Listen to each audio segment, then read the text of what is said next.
네, 세상의 모든 경제 이슈를 알려드리는 시간이죠. 경제 언박싱 코너입니다. 오늘도 권혁중 경제평론가 나와 주셨습니다. 평론가님 어서 오세요. 안녕하세요. 네, 안녕하십니까. 이번 이제 SG 사태에 대해서 오늘 네. 이제 이야기를 해주신다고 했는데 마침 어제 배우로 지목된 라더견 대표가 체포가 됐고 일부 투자자들은 법적 대응에 돌입을 했는데 현재까지 이 사태를 좀 정리를 해보면 어떻게 볼 수 있을까요? 네, 그 지난 24일이었죠. 이제 특정 종목 8개가 이제 하한가를 맞습니다. 예. 그러니까 시장에서 이게 뭐야 그랬어요.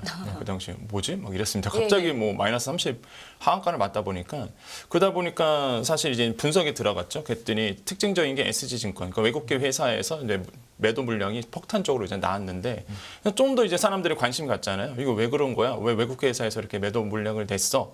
라고 봤더니 이제는 그 CFD, 그러니까 차익 결제 거래에서 문제가 생겼을 거다. 그 당시에 그 정도만 이제 예상을 했었어요. 그래서 저도 그때 CFD에 문제가 생겨서 말 그대로 매도 물량, 그러니까 매도 물량이 이제 폭탄을 맞았다라고 이제 그 정도만 저도 이해하고 있었는데, 네. 근데 이제는 거기서 이제 한 단계 더 나았던 게 이제는 마진콜 사태가 일어났다는 거죠. 그러니까 증거금을 못 넣어놨던 거죠.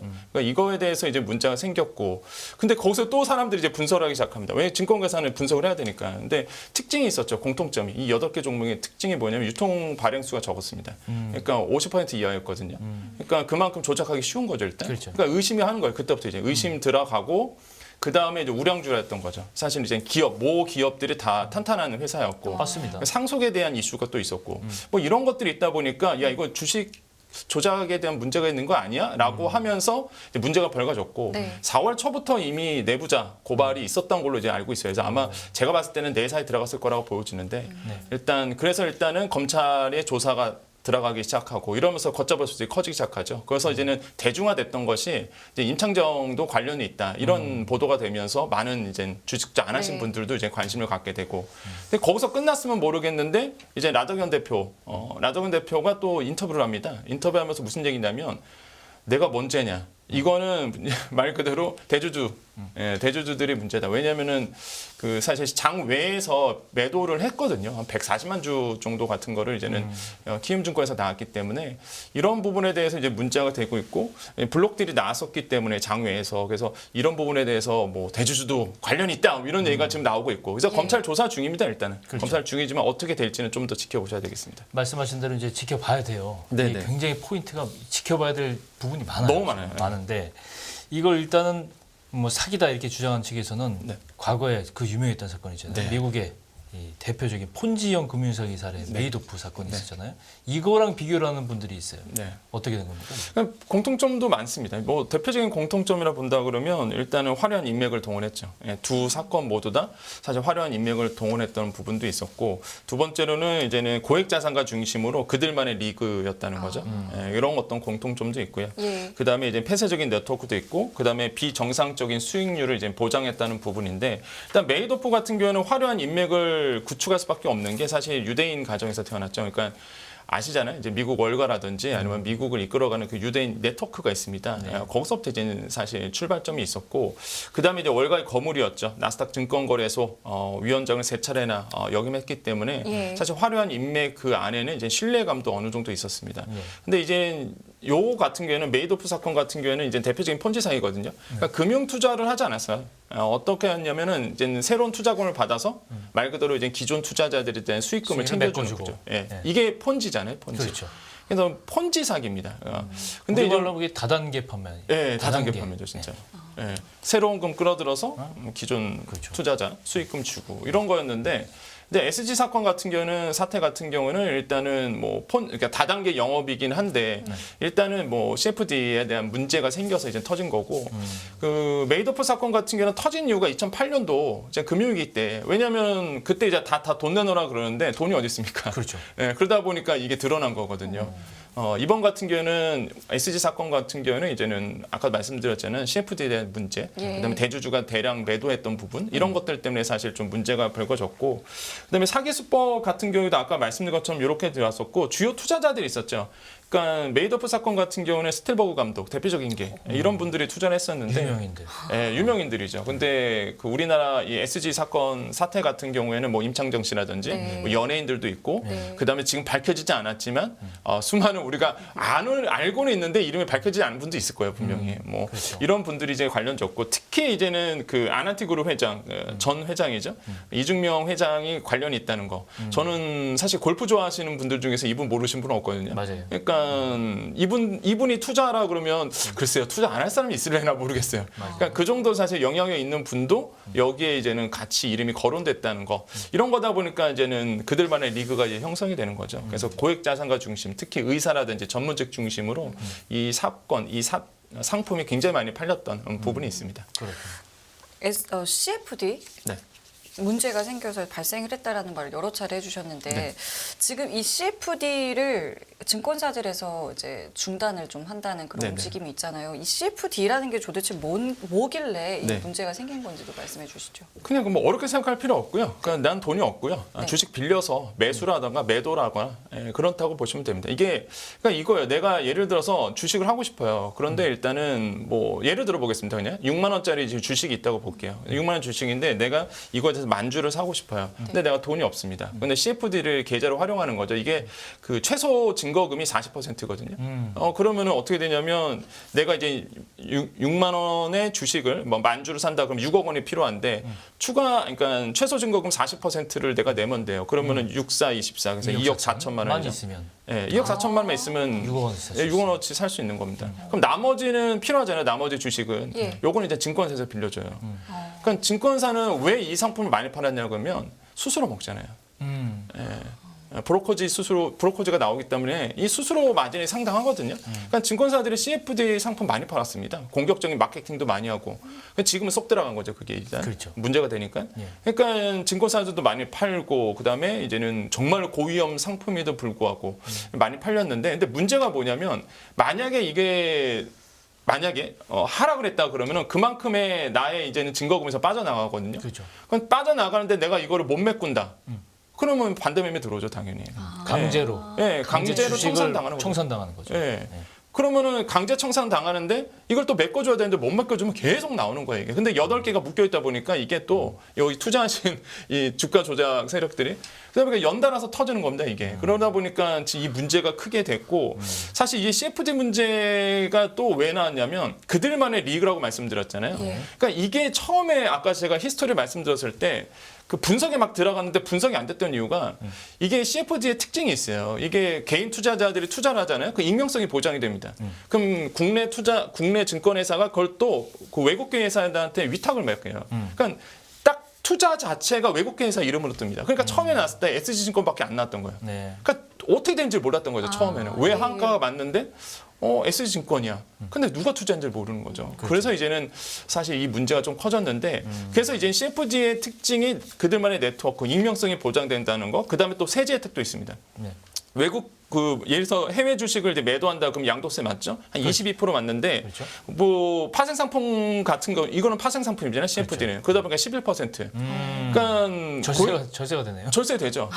그러다 보니까 사실 이제 고액 자산가들의 가장 큰 고민이 뭐냐면 소득세거든요. 이거에 대해서 어떻게 할까? 이거 괜찮은 거예요. 그러니까 말 그대로 소득세도 좋죠. 양도세도 적게 내죠. 뭐 고액 자산가 입장에서 입소문도 탔죠. 그다음에 유명하신 분들이 막 권유하죠. 그러다 보니까 이제는 그들만의 리그가 형성돼서 이제는 한 1조 정도의 정말로 큰 금액이 여기서 이제 터졌다. 이렇게 보시면 되겠고. 그래서 이런 점들이 아마 맞물려서 이번 사건가 나왔고 저는 뭐 모르겠어요. 저는 개인적으로 보면은 우리나라의 그 자본시장의 민낯을 아주 잘 드러냈다. 그러니까 만약에 이거 사건이 안 터졌으면 네. 진짜 그대로 가는 겁니다. 왜냐하면 1%씩 올렸거든요. 주식시장에서 1%씩 올리면 눈치를 못 채거든요. 뭐 평상적인 수익률이잖아요. 그러니까 이게 그렇게 해서 3년을 끈 거잖아요, 사실. 살살 올리면서 네, 살살 올린 거 이게 진짜. 눈치지 않게. 네. 그럼 눈치를 못 챈다고. 근데 이게 이번 사건 터지면서 이게 주가 조작이라는 부분도 드러났고 그리고 저는 되게 의아했던 게 예전부터 왜 올라? 이랬어요. 이 주식 이 종목이 보시면서요. 그래. 이 종목뿐만 아니라 다른 종목도 있어요, 사실. 근데 왜 올라 도대체? 이랬거든요. 근데 그 의문점이 풀린 거예요, 저는. 그러니까 처음에 딱 터졌을 때 역시나 그 의문점이 풀린 거죠.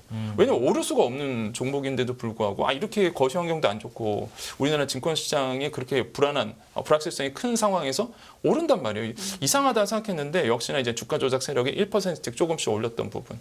그러니까 거기에는 이제 큰 레버리지. 그러니까 최소 증거금 40%면 2.5배의 레버리지 가능하거든요. 예. 그러면 그만큼 수익률이 커지겠죠. 예, 그러다 보니까 이런 문제들이 이제 터졌다라는 거. 그래서 저는 좀 조사를 더 해봐야 된다라고 생각을 해봅니다.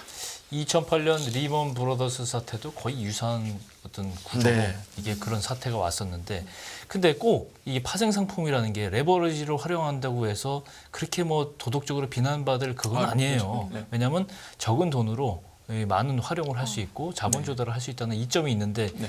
이걸 악용한단 말이죠. 맞습니다. 이번 CFD 사태만 하더라도 이게 주가 조작의 통로로 쓰일 줄은 사실은 몰랐어요. 네. 이건 굉장히 효율적인 투자다라고 네. 생각을 맞습니다. 했는데 맞습니다. 파생 상품의 목적이 그거잖아요. 네. 근데 이제 당국이 문제죠. 증권 당국은 이거의 허점을 알고서 네, 네. 규제를 뒤에다가 네. 든든하게 받쳐놨어야 되는 거예요. 사실은. 네, 맞습니다. 그런 비난은 할 수 있지만 사실은 실행하기도 어려운 면도 있지만 증권 당국의 그게 임무잖아요. 네. 재발 대책을 이제라도 좀 세워야 되지 않을까요? 근데 저는 이제 어떤 생각을 갖고 있냐면 뭐 증권 당국의 감시망에서 벗어났다는 부분, 그래서 지금 그 감시망이 좀 소홀했다는 부분도 어느 정도 뭐 당국이 아마 인지를 하고 있을 것 같은데, 예. 근데 전 되게 우려스러운 부분이 뭐냐 그러면 지금의 이제는 자본시장에서 한 가지 특징적인 게 하나 발견됩니다. 나 피해자다라는 거죠. 맞아요. 이거를 가지고 정부 쪽에다가 내가 피해자니까 정부 쪽에서 보상해. 그래서 가장 우려스러운 게 이번에 금융당국이 좀 감독을 소홀히 했다. 이런 걸로 해서 이제는 뭐 정부 쪽에서 손을 내민다든지 이거에 대해서 지금 나왔던 게 그거예요. CFD에 대해서 문제가 생기면 투자자들은 이거는 말 그대로 이제 빚이거든요. 예. 못 갚게 되면. 그렇죠. 그러니까 이거에 대해서 추징을 멈춰달라고 이미 다 말했습니다. 정부 쪽에다가. 그러니까 추징을 멈춰달라. 근데 그거는 좀 말도 안 된다고 좀 보여줄 수가 있겠고. 그렇죠. 그래서 이제는 정부가 이제 나서고 있는 게 이런 부분에 대해서 이제는 그 여러 가지 이제 조건들을 아까 그 앵커님이 말씀하신 것처럼 좀 규제를 강화해야 되겠다. 그래서 대표적인 게 최소 증거금이 40%인데 보통은 이제 60%에서 움직였어요. 근데 네. 일단은 그 증거금을 높이겠다라는 부분 이런 것도 이제 지금 고려 사항에 있고 예. 그 다음에 이제 개인 전문 투자자 자격 요건도 좀 더 강화하겠다. 이걸 너무 풀어줬다는 거죠. 그 다음에 이제는 뭐 CFD 만기 도입이라든지 잔고 공시 이런 것들이 이제는 거론되고 있는 상황이고 과연 뭐 정부 당국이 어떻게 내놓을지는 뭐 지켜보셔야 되겠다라고 생각을 해봅니다. 그렇군요. 근데 이런 움직임도 있다고 하더라고요. 이게 지금 그 각 종목들이 이제 폭락을 한 거잖아요. 그렇기 때문에 오히려 지금 사야 되는 거 아니냐. 저는 진짜 공감할 수도 없고요. 동의할 수도 없던 부분이에요. 그러니까 왜냐면 하다인데 하한가 따라잡기 하시는 분들도 있는데 네. 글쎄요. 저는 그러니까 이 종목 자체가 원래 그 정도의 가치가 있었겠느냐. 서울가스 같은 경우는 46만 원까지 갔었는데 과연 이 종목이 46만 원까지 갈 그 종목이겠냐는 거죠. 이게 주가 조작이 있었기 때문에 간 거다라고 그렇지. 저는 생각을 해보겠고 예. 지금 하한가 따라잡기는 굉장히 위험하고 근데 무엇보다 개인 투자자들의 욕심이 너무 과하지 않나 생각을 해보거든요. 예를 들어서 서울가스 같은 경우에는요. 지금 24일 날 처음 터졌잖아요. 그때 하한가 30% 맞았습니다. 네. 그때 개인 투자자 샀고요. 거기까지 이해가 가요. 이제 원인 분석이 안 됐으니까 떨어지니까 이제 저가에서 들어가야지. 여기까지 이해가 되는데 25일 날 하한가 맞아도 그때 이제는 개인을 좀 팔았고요. 놀래서. 근데 그 다음부터 26일, 27일, 28일 계속 하한가 연속적으로 하한가를 맞고 있는데도 불구하고 개인 투자자들이 계속 샀습니다. 그러니까 저는 그게 정말 이해가 안 되는 거예요. 그러니까 왜 지금 원인도 분석이 됐고 이게 주가 조작에 관련이 있다는 종목들 알림에도 불구하고 개인 투자자들이 하한가를 막고 있음에도 불구하고 핫다에 들어갔다는 거. 그러니까 저가 매수에 들어갔다는 게 저는 이게 욕심이지 않는가라는 생각이 들거든요. 그러니까 저는 여기서 꼭 말씀드린 게 뭐냐면 이거예요. 투자는 본인이 책임져야 됩니다. 내가 이거 피해받았다고 해서 자꾸 정부 쪽으로 손 벌리거나 그러면 정말 안 된다는 거예요. 네. 본인이 이제 투자를 대해서 책임을 져야 되겠고 지금도 마찬가지입니다. 지금 뭐 삼천리 같은 경우에는요. 순매수 규모 12에 올랐어요. 최근에. 그러니까 뭐 코스닥 코스피 다 통합해서. 네. 그럼 뭐 말 다 한 거죠. 정말로 개인 투자자들이 이 8개 종목에 대해서 순매수를 하고 있고 반대로 보면 기관과 외국인들은 팔았습니다. 그러니까 이런 점들이 굉장히 좀 우리나라의 그 개인 투자들의 욕심이 굉장하구나라는 걸 좀 알 수 있다라고 생각을 해봅니다. 그렇군요. 이 SG증권발 주가 폭락 사태 이후에 이 문제가 이제 반대 매매 금액이 네. 역대 최저다. 이게 아까 말씀하신 대로 강제로 이제 청산당하는 네. 금액 아닙니까? 이게 문제예요. 이게 후폭풍 자체잖아요, 이게. 그렇죠. 지금 뭐 비투하신 분들 입장에서 본다 그러면 가뜩이나 뭐 원래부터 비투는 있어 왔고 네. 그래서 반대매매 문제는 항상 있어 왔던 이슈지만은 이번 SG 사태 통해서 이제 반대매매가 더 늘어났던 부분이 있습니다. 일단 이번 그 3일, 5월 3일 기준으로 본다 그러면요. 반대매매 금액이 한 597억 원 정도가 이제 조사가 됐어요. 근데 이게 통계 집계위의 최대치로 조사가 됐거든요. 아, 그렇군요. 예, 그 정도로 사실 지금 반대매매에 대한 이슈가 불거졌고 반대매매를 당한다는 얘기는 주식 투자자 입장에서는 그만큼 내가 증거금이 없다는 얘기고요. 그렇죠. 그만큼 내가 메꿀 수 없다는 얘기거든요. 그럼 결국에는 여기서 이제 신용불량자가 나오는 거고 파산이 나오는 겁니다.